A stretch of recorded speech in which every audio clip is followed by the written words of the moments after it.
Lyon, octobre 2008. Sarah Martin, étudiante de 24 ans, disparaît en pleine nuit en quittant l'université. Elle était une jeune femme de taille moyenne, aux cheveux blonds et aux yeux noisettes, aperçue pour la dernière fois vêtue d'une veste en cuir noir. Elle devait rentrer chez elle à pied, un trajet qu'elle connaissait par cœur, mais Sarah n'arrivera jamais à destination. Son téléphone portable, retrouvé quelques jours plus tard dans un caniveau près du campus, ne contient aucun appel émis cette nuit-là. Aucun message, aucune trace. L'enquête est lancée immédiatement, mais les pistes s'effondrent les unes après les autres. Après des mois de recherche infructueuses, le dossier est progressivement relégué au fond d'un classeur. Sarah Martin devient un nom parmi tant d'autres dans les registres des personnes disparues. 16 ans plus tard, en 2024, une équipe spécialisée dans les BAPA Cold Cases décide de rouvrir l'affaire. Le téléphone portable de Sarah, conservé sous scellé dans les archives de la gendarmerie, est confié à un laboratoire d'expertise numérique à Villeurbanne. Les enquêteurs espèrent y trouver une donnée oubliée, un indice qui aurait échappé aux analyses de 2008. Et ce qu'ils découvrent dépasse toutes les attentes. Un message vocal de 23 secondes, jamais envoyé, resté figé dans la mémoire du téléphone. Un fichier fantôme, une trace de vie enregistrée au moment même de la disparition. Ce message contient la voix de Sarah, quelques mots étouffés, puis un bruit métallique très précis qui va tout changer. Ce son, d'une durée de moins de 2 secondes, devient l'élément central de l'enquête. Les experts en acoustique sont formels. Il s'agit d'un bruit caractéristique, identifiable, reproductible. Un indice matériel, scientifique, qui relie Sarah Martin à un lieu, à un objet, et peut-être à un suspect. En quelques semaines, l'affaire prend une tournure inattendue. Un homme est placé en garde à vue. Des perquisitions sont effectuées dans le Rhône et en Isère. Le mystère de 16 ans est sur le point d'être résolu grâce à cette ultime tentative d'appel à l'aide. Mais ce que révèle ce message vocal va bien au-delà de ce que les enquêteurs imaginaient. Et il pose une question vertigineuse. Pourquoi ce fichier n'a-t-il jamais été détecté en 2008? Avant de continuer, nous aimerions savoir d'où vous nous regardez en ce moment. Écrivez en commentaire votre ville et l'heure qu'il est chez vous. Cela nous aide à mieux comprendre notre communauté et à adapter nos contenus. Si cette histoire vous intrigue déjà, pensez à vous abonner et à activer la cloche pour ne manquer aucune de nos enquêtes sur les affaires non résolues. Un simple like nous aide également à faire connaître ces récits à un plus large public. Chaque soutien compte pour continuer à explorer les mystères qui hantent encore la France. Maintenant, revenons à notre histoire et plongeons dans les événements qui ont conduit à la disparition de Sarah Martin, cette nuit d'octobre 2008, à Lyon. Sarah Martin est née à Grenoble en 1984. Elle grandit dans une famille modeste mais aimante, avec un frère cadet et des parents enseignants. Enfant curieuse et vive, elle se passionne très tôt pour la littérature et les langues étrangères. Elle rêve de devenir traductrice ou d'enseigner le français à l'étranger. Après l'obtention de son baccalauréat en 2002, elle s'inscrit à l'université Lumière Lyon 2, où elle entame un cursus en lettres modernes. Elle s'installe dans un petit studio dans le 3e arrondissement de Lyon, à proximité du campus de la manufacture des tabacs. Sarah est décrite par ses amis comme une jeune femme discrète, sérieuse, mais également sociable et toujours prête à rendre service. Elle n'a pas d'ennemis connus. En octobre 2008, Sarah entame sa 5e année d'études. Elle prépare un mémoire sur la poésie française contemporaine et travaille à temps partiel dans une librairie du centre-ville pour financer ses études. Sa vie est rythmée par les cours, les séances de travail à la bibliothèque universitaire et les soirées tranquilles chez elle, ou avec quelques amis proches. Elle n'a pas de petit ami à ce moment-là, bien qu'elle soit sortie avec un étudiant en droit quelques mois plus tôt. Cette relation s'est terminée à l'amiable, sans conflit apparent. Sarah n'a jamais évoqué de menaces, de harcèlement ou de problèmes particuliers. Rien, dans son quotidien, ne laisse présager le drame à venir. Le 17 octobre 2008, Sarah suit ses cours habituels à l'université. Elle assiste à un séminaire de littérature qui se termine vers 21h30. Plusieurs étudiants la voient de quitter l'amphithéâtre et échanger quelques mots avec une camarade dans le couloir. Elle semble de bonne humeur, fatiguée peut-être, mais sans inquiétude particulière. Elle enfile sa veste en cuir noir, range ses affaires dans son sac à dos et sort du bâtiment par la porte principale. Elle décide de rentrer à pied, comme elle le fait souvent. Le trajet est simple, longer le cours Gambetta, traverser la place Guichard, puis remonter vers son appartement. Une vingtaine de minutes de marche, dans un quartier qu'elle connaît parfaitement. Sarah enverra un dernier SMS à une amie à 21h47. « Je rentre, à demain ». Mais Sarah n'arrivera jamais chez elle. Le lendemain matin, le 18 octobre, son frère tente de la joindre sans succès. Inquiet, il se rend à son appartement et constate que la porte est fermée à clé. Personne n'a dormi dans le lit. Aucun signe de passage récent. Il prévient immédiatement ses parents, qui contactent la police. Un signalement est enregistré dans l'après-midi. Les premières recherches sont lancées rapidement. L'université, les hôpitaux, les commissariats, rien. Sarah Martin a disparu sans laisser de traces. Le lendemain, le 19 octobre, un passant découvre un téléphone portable dans un caniveau à environ 400 mètres de l'université sur le cours Gambetta. Il s'agit du téléphone de Sarah. L'écran est fissuré. La batterie est déchargée. Aucun signe d'agression visible autour. L'enquête se concentre immédiatement sur cette zone. Les caméras de surveillance du secteur sont visionnées, mais elles sont peu nombreuses en 2008. Une seule caméra, installée à l'entrée d'une pharmacie, capte une silhouette féminine correspondant à la description de Sarah marchant seule vers 21h55. Puis plus rien. Les enquêteurs interrogent les riverains, les commerçants, les étudiants du campus. Plusieurs témoignages contradictoires émergent. Un homme parle d'un véhicule sombre stationné sur le cours Gambetta cette nuit-là. Une femme évoque des cris étouffés vers 22h, mais rien de précis. Le téléphone est analysé par la police scientifique. Les appels, les SMS, les contacts. Tout est passé au crible. Mais rien ne permet d'expliquer la disparition. Sarah Martin semble s'être volatilisée en quelques minutes, entre l'université et son domicile. Les premiers jours de l'enquête sont marqués par une mobilisation intense. La famille de Sarah, effondrée, lance un appel à témoins relayé par les médias locaux. Des affiches sont placardées dans tout le 3e arrondissement de Lyon, sur les murs de l'université, dans les commerces, les stations de métro. Le visage de Sarah, ses cheveux blonds, ses yeux noisettes, son sourire discret. Tout le monde à Lyon connaît désormais son histoire. Les enquêteurs de la brigade de recherche de Lyon multiplient les auditions. Ils interrogent les proches, les camarades de promotion, les professeurs, les collègues de la librairie. Chacun décrit une jeune femme sans histoire, sérieuse, ponctuelle, discrète. Personne ne lui connaît d'ennemis. Personne ne se souvient d'un comportement étrange ou inquiet dans les jours précédant la disparition. Le 24 octobre 2008, une première piste émerge.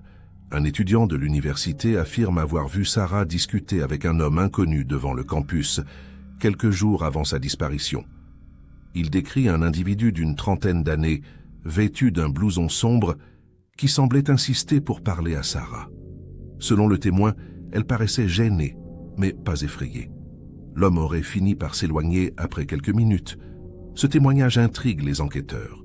Ils demandent aux témoins de décrire l'homme avec plus de précision et un portrait robot est diffusé dans la presse.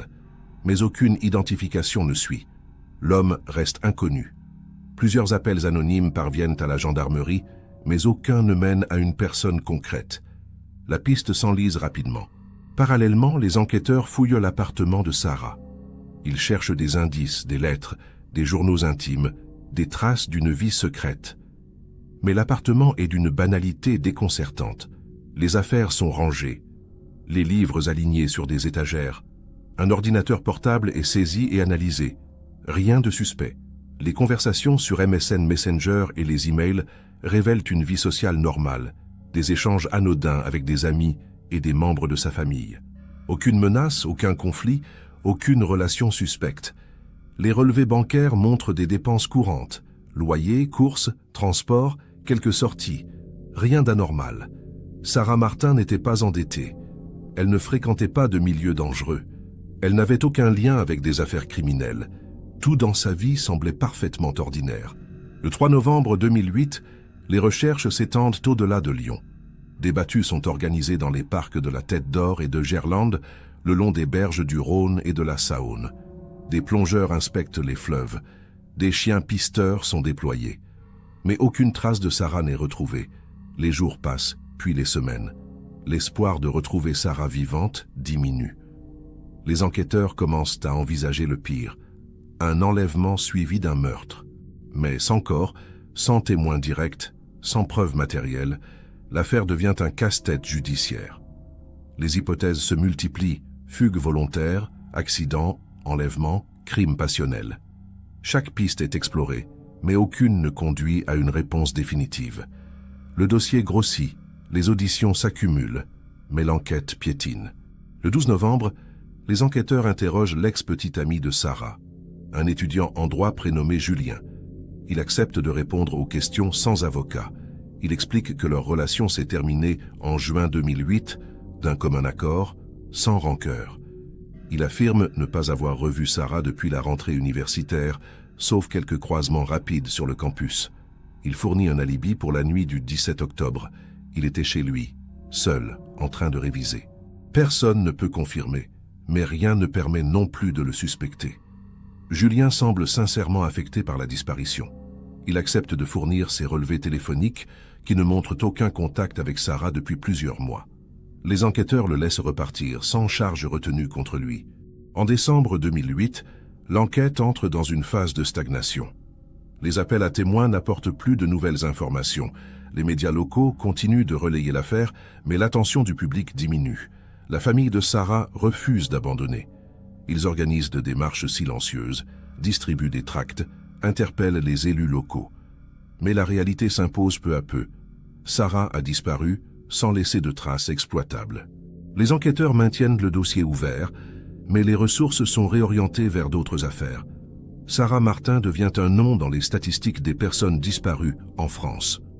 Une photo dans un fichier, une famille qui attend, une énigme sans réponse. Le téléphone portable retrouvé le 19 octobre 2008 avait été analysé par les services techniques de la gendarmerie. À l'époque, les outils d'investigation numérique étaient moins performants qu'aujourd'hui. Les enquêteurs avaient extrait les données visibles, appels, SMS, contacts, photos. Tout avait été passé au crible, mais aucun élément n'avait permis de faire avancer l'enquête. Le téléphone avait ensuite été placé sous scellé et archivé, conformément à la procédure. Pendant 16 ans, il restera dans les réserves de la gendarmerie, oublié, inerte, silencieux. Personne ne sait encore qu'il contient la clé du mystère. Personne ne sait que Sarah a enregistré un message vocal cette nuit-là, un message qui n'a jamais été envoyé, un message qui attend d'être découvert. Les années passent. En 2010, la famille de Sarah organise une cérémonie en son honneur, sans corps, sans certitude. Ils refusent de la déclarer morte, mais acceptent l'idée qu'elle ne reviendra peut-être jamais. Le frère de Sarah quitte Lyon. Ses parents vieillissent, rongés par le chagrin. L'affaire est régulièrement évoquée dans les médias lors des anniversaires de la disparition, mais sans nouveauté. En 2015, un journaliste d'investigation consacre un long reportage à l'affaire Sarah Martin. Il interroge les enquêteurs de l'époque, reconstitue les événements, explore les pistes abandonnées. Mais il ne parvient pas à percer le mystère. Le reportage relance brièvement l'intérêt public, mais rien de concret n'en ressort. Sarah Martin reste une disparue parmi tant d'autres. En 2020, une association de familles de disparus contacte la gendarmerie pour demander une révision des dossiers classés. Ils insistent sur les progrès technologiques en matière d'analyse numérique et génétique. Ils plaident pour une réouverture systématique des Long Cold Cases datant des années 2000. La gendarmerie accepte de constituer une équipe dédiée, rattachée à la section de recherche de Lyon. Cette équipe, composée de 3 enquêteurs expérimentés et d'un expert en criminalistique numérique, commence à passer en revue les affaires non résolues de la région. Le dossier Sarah Martin est sélectionné en raison de son caractère inexpliqué et de la présence d'un téléphone portable non exploité avec les moyens modernes. En mars 2024, l'équipe décide de rouvrir officiellement l'enquête. Le téléphone de Sarah est sorti des archives. Il est envoyé à un laboratoire spécialisé situé à Villeurbanne, équipé de logiciels de récupération de données avancés. Les experts vont tenter d'extraire des informations qui auraient pu échapper aux analyses de 2008. L'objectif est double, retrouver des fichiers effacés ou cachés et analyser les métadonnées associées aux communications. Les techniciens commencent par cloner l'intégralité de la mémoire du téléphone. Puis ils lancent une série de programmes de récupération profonde. Pendant plusieurs jours, les machines tournent sans interruption. les résultats apparaissent progressivement sur les écrans. Et c'est là, au milieu de centaines de fichiers temporaires, de logs systèmes et de fragments de données, qu'il découvre quelque chose d'inattendu. Un message vocal non envoyé, daté du 17 octobre 2008 à 22h03. Exactement 8 minutes après le dernier SMS de Sarah. La découverte du message vocal provoque un choc dans l'équipe d'enquêteurs. Pendant 16 ans, ce fichier est resté invisible, dissimulé dans les recoins de la mémoire du téléphone. En 2008, les logiciels d'analyse n'étaient pas assez puissants pour détecter ce type de données cachées. Le message avait été enregistré, mais jamais finalisé, jamais envoyé. Il était resté en suspens, comme une bouteille à la mer numérique. Les experts expliquent que ce phénomène peut se produire lorsque l'utilisateur commence à enregistrer un message vocal, mais que l'opération est interrompue brutalement avant l'envoi. Le fichier est alors stocké temporairement, mais n'apparaît pas dans l'interface classique du téléphone. Seule une analyse forensique approfondie permet de le retrouver. C'est exactement ce qui s'est passé avec le téléphone de Sarah Martin. Le fichier audio est extrait et copié sur un support sécurisé. Les enquêteurs se réunissent dans une salle d'écoute du laboratoire. Ils savent qu'ils sont sur le point d'entendre la voix de Sarah, enregistrée quelques minutes avant sa disparition. L'émotion est palpable. Le fichier est lancé. Durée, 23 secondes. On entend d'abord un souffle, comme si Sarah tenait le téléphone près de sa bouche. Puis sa voix, basse, tremblante, presque étouffée. « Maman, si tu reçois ça, je sais pas ce qui se passe. Il y a quelqu'un qui me suit, je... » La phrase est interrompue. On entend un bruit sourd, un choc, puis un cri très bref, presque inaudible. Ensuite, un silence de 2 secondes. Et enfin, un bruit métallique très net, d'une durée d'environ 1 seconde et demie. Puis plus rien. Le fichier se termine. Les enquêteurs restent silencieux pendant plusieurs secondes après l'écoute. Ils viennent d'entendre les derniers instants de Sarah Martin. Ils viennent d'entendre la preuve qu'elle a été agressée. Ils viennent d'entendre ce bruit métallique, étrange, presque familier, mais impossible à identifier immédiatement. Le fichier est réécouté plusieurs fois. Chaque mot, chaque souffle, chaque bruit est analysé. La voix de Sarah est claire. Elle avait peur. Elle avait conscience d'un danger immédiat. Elle tentait de laisser un message à sa mère. Mais quelque chose l'a interrompu. Quelqu'un l'a interrompu. Le choc, le cri, puis ce bruit métallique. Tout indique une agression rapide, violente. Mais ce bruit, justement, devient l'élément central. Il est unique. Il est reproductible. Il peut être identifié. Le fichier audio est confié à un expert en acoustique judiciaire basé à Grenoble, le docteur Philippe Renard. Cet homme, ancien ingénieur du son, reconverti dans l'expertise criminelle, a déjà travaillé sur plusieurs affaires complexes. Il accepte de prendre en charge l'analyse du message vocal de Sarah Martin. Il reçoit le fichier le 12 avril 2024. Il commence par isoler le bruit métallique en supprimant tous les autres sons environnants. Il obtient un échantillon pur d'1 seconde et demie. Il le passe ensuite dans une série de logiciels d'analyse spectrale. Le bruit est décomposé en fréquences, en harmoniques, en résonances. Chaque composante est étudiée, mesurée, comparée à des bases de données sonores.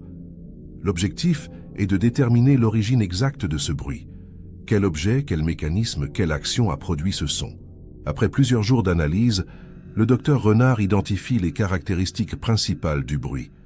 Il s'agit d'un son métallique produit par le frottement ou le choc de 2 pièces métalliques avec une résonance spécifique qui indique une structure creuse. Il élimine rapidement les bruits de portes, de clôture, d'ustensiles de cuisine. La résonance est trop particulière. Il se concentre sur les objets métalliques mobiles, susceptibles de produire un son dans un contexte d'agression ou de déplacement forcé. Il teste des dizaines d'hypothèses, chaînes, cadenas, outils, équipements industriels. Finalement, il arrive à une conclusion. Le bruit correspond à celui produit par la fermeture brusque d'une portière de véhicule utilitaire, avec une caisse métallique ou des parois en tôle fine. Le son est caractéristique de ce type de structure, avec une légère vibration résiduelle typique des fourgons ou des camionnettes. Le rapport du docteur Renard est transmis aux enquêteurs le 22 avril 2024. Il est formel, Le bruit enregistré dans le message vocal de Sarah correspond à une portière de véhicule utilitaire fermée avec force. Ce détail change tout. Il signifie que Sarah a été poussée ou jetée dans un véhicule. Il signifie qu'elle a été enlevée. Il signifie que son téléphone, encore allumé, a continué d'enregistrer pendant quelques secondes après l'agression. Ce bruit devient la preuve matérielle de l'enlèvement. Il permet également de réduire le profil du suspect, quelqu'un qui possédait un véhicule utilitaire en octobre 2008, quelqu'un qui circulait sur le cours Gambetta cette nuit-là, quelqu'un qui a agi rapidement, violemment, sans témoin. Les enquêteurs comprennent qu'ils ont enfin une piste concrète. L'équipe décide de croiser cette nouvelle information avec les éléments du dossier de 2008. Ils recherchent dans les témoignages, les procès-verbaux, les signalements, toute mention d'un véhicule utilitaire suspect dans le secteur de l'université le 17 octobre 2008. Ils retrouvent un témoignage enregistré le 21 octobre 2008 qui avait été classé sans suite à l'époque. Une femme habitant rue Moncé, à 300 mètres de l'endroit où le téléphone a été retrouvé, avait signalé la présence d'une camionnette blanche stationnée de manière inhabituelle sur le trottoir, moteur allumé, vers 22 heures le soir de la disparition. Elle avait trouvé cela étrange car le véhicule était mal garé, bloquant partiellement le passage piéton. Elle n'avait pas relevé la plaque d'immatriculation. Elle n'avait pas vu le conducteur. Mais elle avait noté que la camionnette était repartie brusquement quelques minutes plus tard. Ce témoignage, jugé trop vague en 2008, prend soudain une toute autre dimension. Les enquêteurs lancent une nouvelle série d'auditions. Ils contactent tous les témoins interrogés en 2008 pour leur demander s'ils se souviennent d'un véhicule utilitaire blanc dans le secteur. Plusieurs personnes confirment avoir vu des camionnettes circuler dans le quartier, mais personne ne peut fournir de détails précis. Les enquêteurs demandent également aux services municipaux et aux entreprises locales de fournir la liste des véhicules utilitaires immatriculés dans le Rhône en 2008. Ils obtiennent plusieurs milliers de noms. Un travail titanesque commence. Éliminer les propriétaires sans lien avec l'affaire, identifier ceux qui habitaient ou travaillaient près de l'université, rechercher des antécédents judiciaires. Le fichage prend des semaines. Mais l'équipe est déterminée. Ils savent qu'ils tiennent enfin une piste solide. En mai 2024, un nom attire l'attention des enquêteurs. Franck Deveau, 49 ans, domicilié à Vénissieux, était propriétaire d'une camionnette blanche Renault Trafic en octobre 2008. Il travaillait comme artisan peintre et intervenait régulièrement sur des chantiers dans le 3e arrondissement de Lyon. Les enquêteurs consultent son casier judiciaire. Il a été condamné en 2003 pour violence conjugale et en 2006 pour harcèlement sur une ancienne collègue. Rien de majeur, mais suffisant pour éveiller les soupçons. Franck Deveau correspond au profil. Un homme avec un véhicule utilitaire, des antécédents de violence et une présence régulière dans le secteur de l'université en 2008. Les enquêteurs décident de le placer sous surveillance discrète avant de l'interroger. Ils veulent en savoir plus sur lui avant de frapper. Les recherches approfondies révèlent que Franck Deveau a changé plusieurs fois de véhicule depuis 2008. Il a vendu sa camionnette blanche en 2010 et en a acheté une autre, de couleur grise. Il vit seul dans un pavillon isolé à Vénissieux, dans un quartier résidentiel calme. Il continue d'exercer son métier d'artisan peintre, mais ses revenus semblent modestes. Il n'a pas de présence sur les réseaux sociaux. Il mène une vie discrète, presque invisible. Les enquêteurs interrogent ses voisins, qui le décrivent comme un homme solitaire, peu bavard, parfois désagréable. Certains mentionnent qu'il reçoit rarement de visites. Personne ne semble vraiment le connaître. Ce profil renforce les soupçons. Franck Deveau est un homme capable de violence, discret, et propriétaire d'un véhicule correspondant à celui entendu dans le message vocal de Sarah. Le 3 juin 2024, les enquêteurs obtiennent un mandat de perquisition pour le domicile et le véhicule de Franck Deveau. Ils planifient l'opération avec soin. Ils veulent le surprendre, fouiller son pavillon, analyser ses affaires, chercher des preuves matérielles. Ils savent qu'ils n'ont qu'une chance. Si Franck Deveau est coupable, il ne doit pas avoir le temps de détruire des éléments compromettants. L'opération est fixée au 5 juin 2024, à l'aube. Une équipe de 6 gendarmes, accompagnée d'un expert en scène de crime, se rend à Vénissieux. Ils frappent à la porte à 6h30. Franck Deveau ouvre encore en pyjama, visiblement surpris. Il est immédiatement placé en garde à vue et conduit à la gendarmerie de Lyon. La perquisition commence. Le pavillon de Franck Deveau à Vénissieux est une construction modeste des années 1980, située au bout d'une impasse tranquille. Les gendarmes pénètrent dans les lieux avec précaution. L'intérieur est sombre, mal entretenu. Les meubles sont anciens, dépareillés. Des piles de journaux et de magazines s'accumulent dans le salon. La cuisine est sale, encombrée de vaisselle non lavée. L'odeur est désagréable. Les enquêteurs commencent par fouiller méthodiquement chaque pièce. Ils cherchent des objets appartenant à Sarah Martin, des documents compromettants, des traces de violence. Dans la chambre principale, ils découvrent un ordinateur portable. Il est saisi et sera analysé ultérieurement. Les placards contiennent des vêtements, des outils de peinture, des produits chimiques liés à son métier. Rien de suspect pour l'instant. Au sous-sol, les enquêteurs découvrent un atelier. Des pots de peinture, des pinceaux, des bâches, des échelles, tout semble correspondre à l'activité professionnelle de Franck Deveau. Mais dans un coin de l'atelier, dissimulé derrière une étagère métallique, ils trouvent un carton scellé avec du ruban adhésif. Le carton est ouvert avec précaution. À l'intérieur, les gendarmes découvrent plusieurs objets. Une veste en cuir noir, taille féminine, portant des traces d'usure. Un sac à dos de couleur bleue, contenant des livres et des cahiers. Un porte-monnaie en tissu, vide. Les objets sont photographiés, inventoriés, placés sous scellé. Les enquêteurs suspectent immédiatement qu'il s'agit des affaires de Sarah Martin. Mais ils doivent attendre les analyses pour en être certains. Dans le même carton, ils trouvent également un bracelet en argent et une écharpe en laine. Ces objets correspondent aux descriptions fournies par la famille de Sarah en 2008. Le frère de Sarah avait mentionné un bracelet offert par leur grand-mère avec une petite gravure en forme de cœur. L'écharpe de couleur bordeaux avait été achetée par Sarah quelques semaines avant sa disparition. Les enquêteurs savent qu'ils viennent de trouver des preuves matérielles majeures. Mais la question reste entière. Où est Sarah? Est-elle encore vivante? Son corps est-il caché quelque part? Les gendarmes intensifient les recherches dans le pavillon et le jardin. Des chiens renifleurs sont déployés. Le sol du jardin est sondé à plusieurs endroits. Mais aucune trace de corps n'est détectée. Pendant ce temps, Franck Deveau est interrogé dans les locaux de la gendarmerie de Lyon. Il est assisté d'un avocat commis d'office. Les enquêteurs lui présentent le message vocal de Sarah Martin. Ils lui décrivent le bruit métallique, l'analyse acoustique, le lien avec une camionnette. Franck Deveau nie immédiatement toute implication. Il prétend ne pas connaître Sarah Martin. Il affirme n'avoir jamais été sur le cours Gambetta le 17 octobre 2008. Il explique qu'il travaillait sur un chantier à Villeurbanne ce jour-là et qu'il est rentré directement chez lui en fin de journée. Mais les enquêteurs ne le croient pas. Ils lui montrent les photos des objets retrouvés dans son atelier. Franck Deveau reste silencieux pendant plusieurs secondes. Son visage se ferme.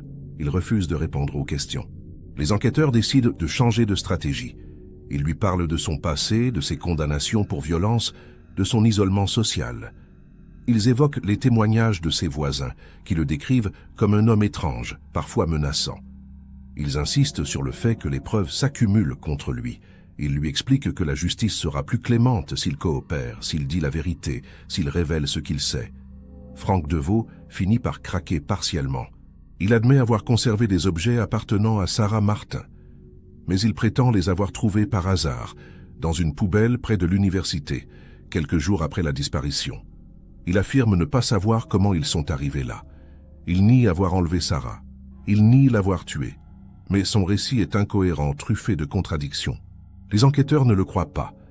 Ils demandent des vérifications sur son emploi du temps du 17 octobre 2008. Franck Deveau prétend avoir travaillé toute la journée sur un chantier, mais il est incapable de fournir le nom de l'entreprise ou du client. Il dit avoir perdu ses archives professionnelles lors d'un déménagement. Les enquêteurs consultent les fichiers de la Chambre des métiers et de l'artisanat. Ils découvrent que Franck Deveau avait effectivement déclaré des interventions dans le 3e arrondissement en octobre 2008, mais aucune facture précise ne correspond au 17 octobre. Son alibi est faible, invérifiable. Les soupçons se renforcent. Franck Deveau devient le suspect principal, peut-être le seul, dans l'enlèvement et la probable mort de Sarah Martin. L'ordinateur portable saisi au domicile de Franck Deveau est confié à un expert en informatique judiciaire. L'analyse révèle des centaines de fichiers effacés, partiellement récupérables. Parmi ces fichiers, les enquêteurs découvrent des photos de jeunes femmes, prises à leur insu dans des lieux publics. Rues, transports en commun, cafés. Certaines photos datent de 2007 et 2008.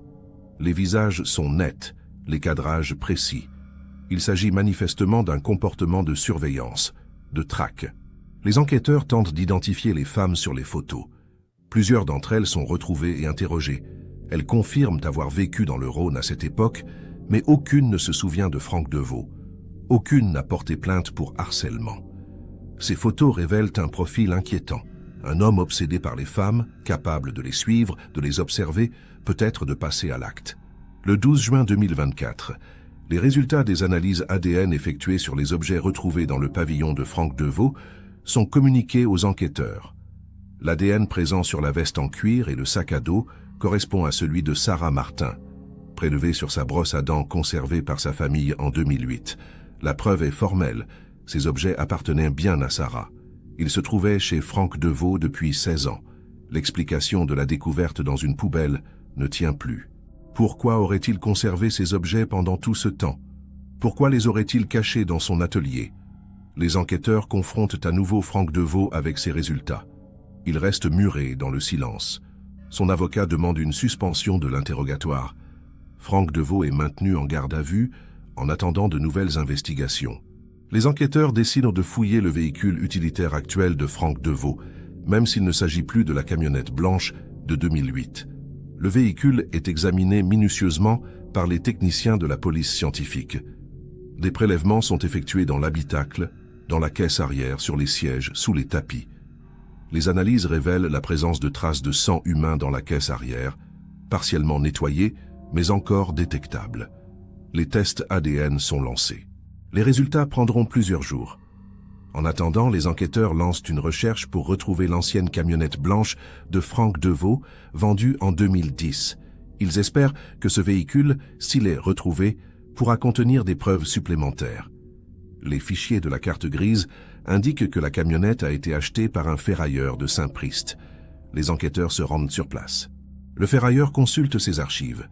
Il confirme avoir acheté la camionnette en 2010, mais elle a été détruite et compactée quelques mois plus tard. Il ne reste aucune trace physique du véhicule. Cette nouvelle est un coup dur pour l'enquête. La camionnette dans laquelle Sarah a probablement été enlevée n'existe plus. Elle a disparu comme Sarah. Les enquêteurs doivent se concentrer sur les autres preuves, le message vocal, les objets retrouvés, les photos, les traces de sang. Ils savent que Franck Deveau est coupable. Ils en sont convaincus. Mais ils doivent encore prouver ce qui est arrivé à Sarah. Ils doivent retrouver son corps. Ils doivent obtenir des aveux. Le temps presse. La garde à vue de Franck Deveau ne peut durer éternellement. Les enquêteurs multiplient les stratégies, les confrontations, les recherches. Ils ne lâcheront rien. Le 18 juin 2024, les résultats des analyses ADN effectuées sur les traces de sang retrouvées dans le véhicule actuel de Franck Deveau arrivent au laboratoire. Les enquêteurs retiennent leur souffle. Le sang appartient à Sarah Martin. La correspondance est totale, sans aucun doute possible. Cette découverte constitue une preuve accablante. Elle signifie que Sarah a été transportée dans un véhicule appartenant à Franck Deveau, qu'elle a saigné, qu'elle a été blessée. Les enquêteurs comprennent qu'ils tiennent désormais un faisceau de preuves suffisant pour inculper Franck Deveau d'enlèvement et de meurtre. Mais il leur manque encore un élément essentiel, le corps de Sarah Martin. Sans corps, l'affaire reste fragile sur le plan judiciaire. Les avocats de la défense pourront toujours arguer d'un doute raisonnable. Il faut obtenir des aveux. Il faut que Franck Deveau parle. Les enquêteurs décident d'organiser une ultime confrontation. Ils préparent un dossier complet, rassemblant toutes les preuves accumulées, le message vocal, l'analyse acoustique, les objets retrouvés, les photos, les traces de sang, les témoignages. Ils veulent submerger Franck Deveau sous le poids des évidences. Le 20 juin 2024, il est à nouveau interrogé. Cette fois, les enquêteurs adoptent un ton plus direct, plus dur. Ils lui présentent les résultats ADN. Ils lui expliquent que son sang a été retrouvé dans son propre véhicule. Ils lui répètent que Sarah a enregistré un message vocal dans lequel elle dit être suivie. Ils lui montrent les photos des objets cachés dans son atelier. Franck Deveau reste silencieux, le regard fuyant. Mais les enquêteurs sentent qu'il est ébranlé. Ils continuent de presser. Après 2 heures d'interrogatoire, Franck Deveau demande à parler seul à seul avec son avocat. Les enquêteurs sortent de la salle. Ils attendent dans le couloir, nerveux, espérant que le suspect va enfin craquer. 15 minutes plus tard, l'avocat sort et demande une suspension de la garde à vue pour la nuit. Les enquêteurs refusent. Ils savent qu'ils sont proches du but. Ils insistent pour reprendre l'interrogatoire. L'avocat retourne dans la salle. 1 heure passe. Finalement, la porte s'ouvre. L'avocat annonce que son client souhaite faire une déclaration. Les enquêteurs entrent. Franck Deveau, les yeux baissés, les mains tremblantes, commence à parler. Il admet avoir enlevé Sarah Martin le 17 octobre 2008. Il admet l'avoir tuée, mais il prétend que c'était un accident. Selon les déclarations de Franck Deveau, il avait repéré Sarah plusieurs jours avant la disparition. Il l'avait vue sortir de l'université, marcher seule dans le quartier. Il la trouvait belle, fascinante. Il avait commencé à la suivre, discrètement, plusieurs soirs de suite. Il voulait lui parler, la séduire, mais il n'osait pas l'aborder. Le 17 octobre 2008, il l'attendait dans sa camionnette, garée sur le cours Gambetta. Quand il l'a vue sortir de l'université, il a décidé de passer à l'acte. Il est descendu de son véhicule et l'a suivie à pied. Quand elle a compris qu'elle était suivie, elle a accéléré le pas. Elle a sorti son téléphone pour appeler de l'aide. Franck Deveau a paniqué. Il l'a rattrapé, lui a arraché le téléphone des mains et l'a poussé violemment dans sa camionnette. Sarah a résisté. Elle a crié. Il l'a frappée pour la faire taire. Franck Deveau affirme qu'il n'avait pas l'intention de la tuer. Il voulait seulement l'emmener quelque part, lui parler, la convaincre de l'écouter.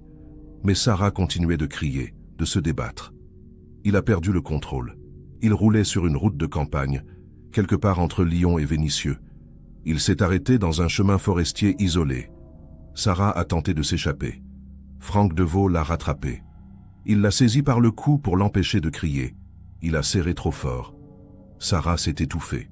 Elle est morte dans ses bras. Franck Deveau dit avoir paniqué. Il ne savait pas quoi faire. Il a gardé le corps dans sa camionnette pendant plusieurs heures, incapable de prendre une décision. Finalement, il a décidé de se débarrasser du corps et des affaires de Sarah.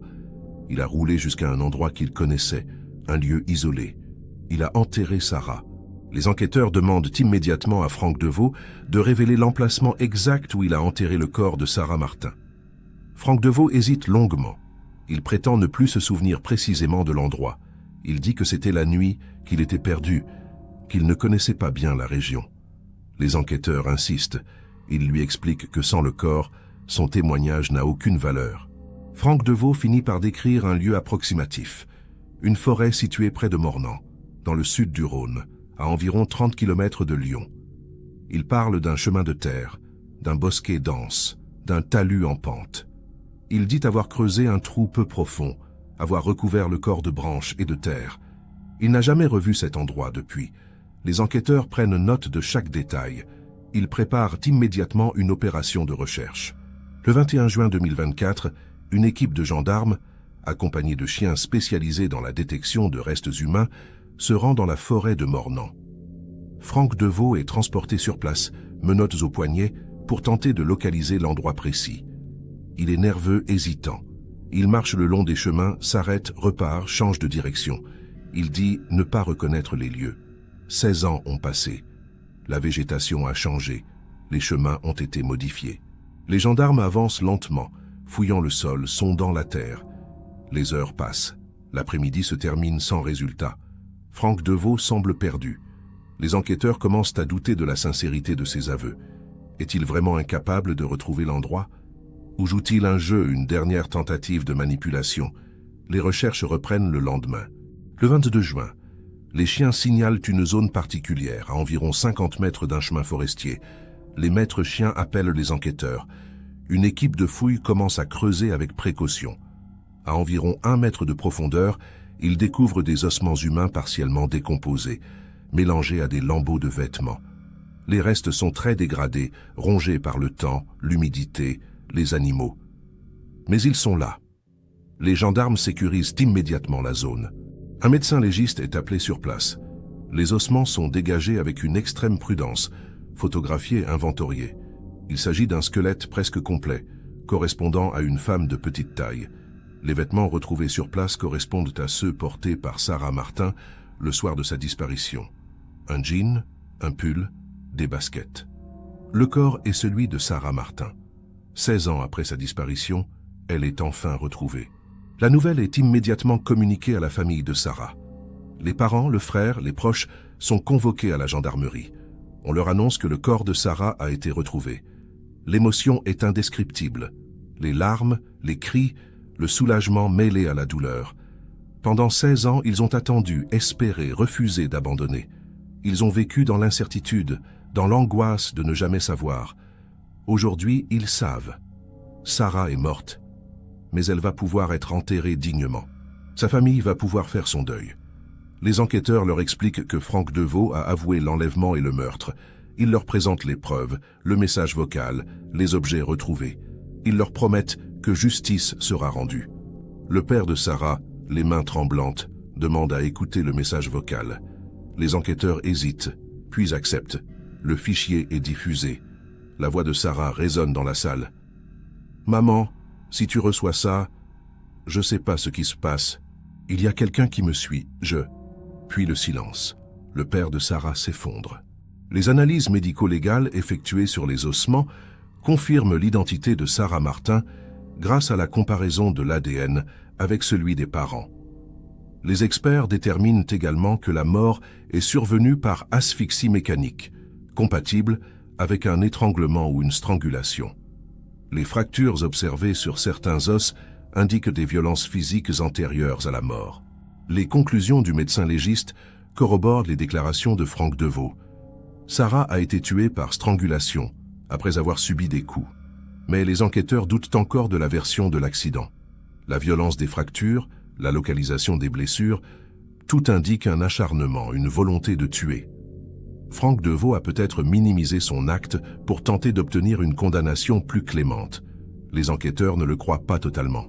Mais ils ont assez de preuves pour le faire condamner. Le 28 juin 2024, Franck Deveau est officiellement mis en examen pour enlèvement, séquestration, violence ayant entraîné la mort et dissimulation de cadavres. Il est placé en détention provisoire à la maison d'arrêt de Lyon-Corbas, en attendant son procès. Les médias s'emparent de l'affaire. L'histoire de Sarah Martin, disparue pendant 16 ans, retrouvée grâce à un message vocal oublié, fait la une des journaux locaux et nationaux. Les images de Franck Deveau, sortant menottes au poignet du tribunal, sont diffusées en boucle. L'opinion publique est sous le choc. Comment un homme a-t-il pu dissimuler un tel crime pendant 16 ans? Comment a-t-il pu vivre normalement, travailler, circuler librement, alors qu'il savait ce qu'il avait fait? Les questions se multiplient. Les réponses, elles, viendront lors du procès. Le procès de Franck Deveau s'ouvre le 14 janvier 2025 devant la cour d'assises du Rhône, à Lyon. L'affaire suscite une attention médiatique considérable. La salle d'audience est remplie de journalistes, de membres de la famille de Sarah Martin, de curieux venus assister au jugement. Franck Deveau, âgé désormais de 50 ans, entre dans le box des accusés, le regard vide, les épaules voûtées. Il est défendu par un avocat expérimenté, maître Laurent Dumont, qui plaide la thèse de l'homicide involontaire. Selon la défense, Franck Deveau n'avait pas l'intention de tuer Sarah Martin. Il s'agit d'un geste impulsif, d'un accident survenu dans un contexte de panique. L'avocat insiste sur les regrets de son client, sur sa coopération avec la justice, sur le fait qu'il a permis de retrouver le corps. Il demande la clémence de la cour. Mais l'accusation, représentée par la procureure Isabelle Caron, ne l'entend pas de cette oreille. Elle présente un réquisitoire implacable. Elle décrit Franck Deveau comme un homme dangereux, obsédé par les femmes, capable de violence et de manipulation. Elle rappelle ses antécédents judiciaires, les photos retrouvées sur son ordinateur, les objets conservés pendant 16 ans dans son atelier. Elle insiste sur la préméditation. Franck Deveau suivait Sarah depuis plusieurs jours, il avait planifié son enlèvement, il avait préparé sa camionnette. Ce n'était pas un accident, c'était un meurtre. La procureure exige une condamnation à la réclusion criminelle à perpétuité, avec une période de sûreté de 22 ans. Elle demande justice pour Sarah Martin et sa famille. Elle demande que Franck Deveau ne puisse plus jamais nuire. Les premiers jours du procès sont consacrés au témoignage. Les parents de Sarah, son frère, ses amis, ses professeurs, tous viennent raconter qui était Sarah, ce qu'elle représentait pour eux, le vide qu'a laissé sa disparition. Les témoignages sont bouleversants. La mère de Sarah, les yeux rougis, raconte les 16 années d'attente, l'espoir qui s'éteint peu à peu, les nuits blanches, les questions sans réponse. Elle dit qu'elle entend encore la voix de Sarah dans le message vocal, qu'elle ne pourra jamais oublier ses derniers mots. « Maman, si tu reçois ça ». La salle d'audience est silencieuse. Plusieurs jurés essuient des larmes. Franck Deveau, lui, reste impassible, le regard fixé sur le sol. Il ne prononce pas un mot pendant ses témoignages. Il semble absent, détaché, comme s'il n'était pas concerné. Le message vocal de Sarah Martin est diffusé lors de la 3e journée du procès. Les 23 secondes d'enregistrement résonnent dans la salle d'audience. La voix de Sarah, tremblante, terrifiée. Les mots interrompus. Le choc, le cri, le bruit métallique. Puis le silence. L'effet est dévastateur. Plusieurs personnes dans la salle fondent en larmes. Les jurés sont visiblement ébranlés. La procureure commente l'enregistrement. « Vous venez d'entendre les derniers instants de Sarah Martin. Vous venez d'entendre une jeune femme terrorisée qui tente désespérément d'appeler sa mère à l'aide. Vous venez d'entendre un enlèvement, un meurtre. Et vous avez entendu le bruit de la portière de la camionnette de l'accusée qui se referme sur elle. Ce message vocal est la preuve vivante de la culpabilité de Franck Deveau. C'est la voix de Sarah qui accuse. C'est son dernier cri de détresse. » L'expert en acoustique, le docteur Philippe Renard, est appelé à la barre. Il explique en détail son analyse du bruit métallique enregistré dans le message vocal. Il décrit les caractéristiques sonores, les fréquences, les résonances. Il confirme que le bruit correspond à la fermeture d'une portière de véhicule utilitaire avec une caisse métallique. Il précise que ce type de son est très spécifique, difficilement reproductible avec un autre objet. Son témoignage est technique, précis, implacable. La défense tente de remettre en question ses conclusions, mais le docteur Renard reste ferme. Il a analysé des centaines de sons métalliques dans sa carrière. Il est formel. Le bruit enregistré provient d'une portière de camionnette. Les jurés prennent note. La preuve scientifique pèse lourd dans la balance. Les objets retrouvés dans l'atelier de Franck Deveau sont présentés à la cour. La veste en cuir de Sarah, son sac à dos, ses livres, son bracelet, son écharpe. Chaque objet est montré aux jurés, décrit, expliqué. La procureure insiste. Pourquoi un homme innocent conserverait-il pendant 16 ans les affaires d'une jeune femme disparue? Pourquoi les cacherait-il dans un carton scellé, au fond de son atelier?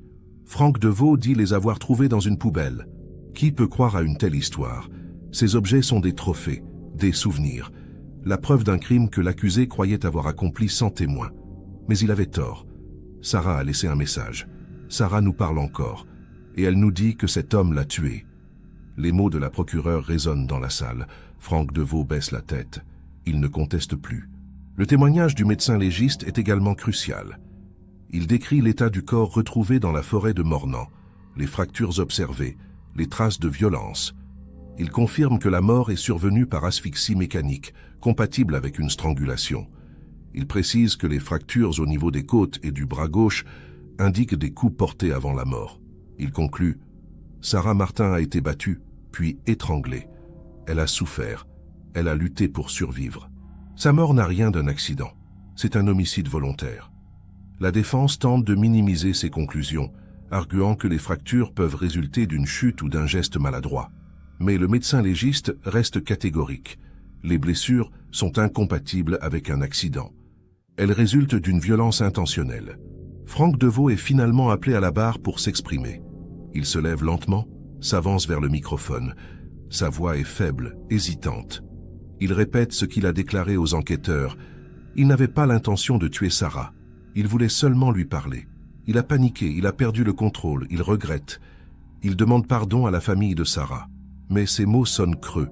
La procureure l'interroge. « Pourquoi avez-vous conservé les affaires de Sarah pendant 16 ans ?» Franck Deveau hésite. « Je ne sais pas, je ne pouvais pas m'en débarrasser. »« Pourquoi les avez-vous cachées ?»« J'avais peur. »« Peur de quoi ?»« Peur d'être découvert. »« Donc vous saviez que vous aviez commis un crime ?» Silence. Franck Deveau ne répond plus. Il retourne s'asseoir. Le procès continue. Les plaidoiries finales ont lieu le 22 janvier 2025. Maître Dumont, l'avocat de la défense, plaide pendant 2 heures. Il insiste sur l'absence de préméditation, sur le caractère impulsif de l'acte, sur les regrets sincères de son client. Il demande que Franck Deveau soit condamné pour homicide involontaire, avec une peine de 15 à 20 ans de réclusion. Il affirme que son client a coopéré avec la justice, qu'il a permis de retrouver le corps, qu'il mérite une seconde chance. Mais la procureure Isabelle Caron répond avec force. Elle démonte point par point les arguments de la défense. Elle rappelle les photos, les objets, le message vocal, les analyses scientifiques. Elle affirme que Franck Deveau est un prédateur, un homme dangereux, qui a enlevé, séquestré, torturé et tué Sarah Martin. Elle demande la perpétuité. Elle demande justice. Après 3 jours de délibération, le verdict tombe le 25 janvier 2025. Franck Deveau est reconnu coupable d'enlèvement, séquestration, violence ayant entraîné la mort sans intention de la donner et dissimulation de cadavre. La Cour ne retient pas la qualification de meurtre avec préméditation, mais estime que les violences ont été volontaires et répétées. Franck Deveau est condamné à 30 ans de réclusion criminelle, avec une période de sûreté de 20 ans. Il ne pourra donc pas demander de libération conditionnelle avant 2045. Il aura alors 70 ans. La famille de Sarah accueille le verdict avec soulagement. Ce n'est pas la perpétuité espérée, mais c'est une condamnation lourde qui reconnaît la gravité du crime. Franck Deveau est emmené menottes au poignet. Il ne prononce aucun mot. Il disparaît derrière les portes du tribunal. L'affaire Sarah Martin est close. 16 ans après sa disparition, Sarah Martin repose enfin auprès des siens. Ses funérailles ont eu lieu le 10 février 2025, dans sa ville natale de Grenoble. Des centaines de personnes ont assisté à la cérémonie. Famille, amis, camarades d'université, anonymes touchés par son histoire. Sur sa tombe, une simple plaque, Sarah Martin, 1984-2008. Tu nous manques. Mais au-delà de la douleur, il reste une question essentielle. Comment un message vocal oublié pendant 16 ans a-t-il pu faire basculer toute une enquête? Ce fichier, dissimulé dans la mémoire d'un téléphone portable, est devenu la clé d'une affaire qui semblait à jamais insoluble. Il a permis d'identifier un suspect, de retrouver un corps, de condamner un coupable. Il a donné une voix à Sarah, bien après sa mort. Il a prouvé que même dans le silence, la vérité finit toujours par ressurgir. L'affaire Sarah Martin soulève également des interrogations sur les moyens technologiques utilisés dans les enquêtes criminelles. En 2008, les outils d'analyse numérique étaient limités.